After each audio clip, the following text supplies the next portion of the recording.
Arcadia Rug Spa, and I thought I'd give you a quick demonstration of how we vacuum rugs and how you can vacuum a rug when you're at home.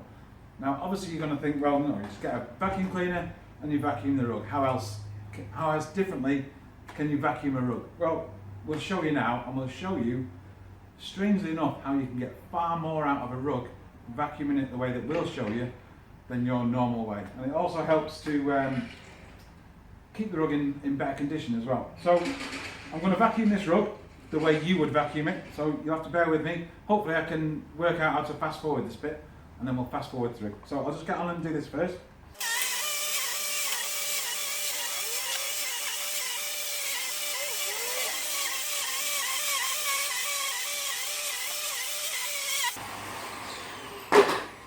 Okay, so that's vacuuming the rug.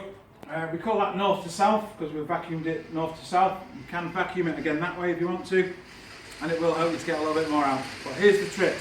This is what you do next. Flip the rug over.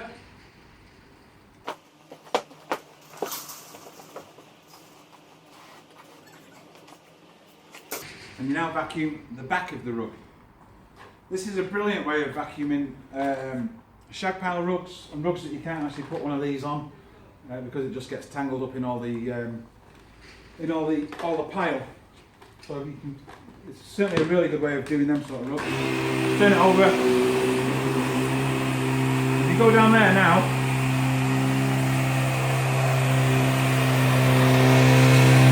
see that?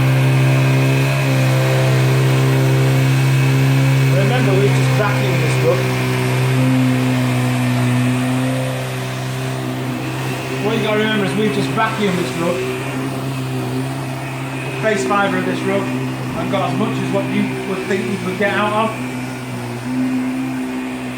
And as you can see down there, there's still a lot of dirt in this rug. So hopefully I'll fast forward this bit for you.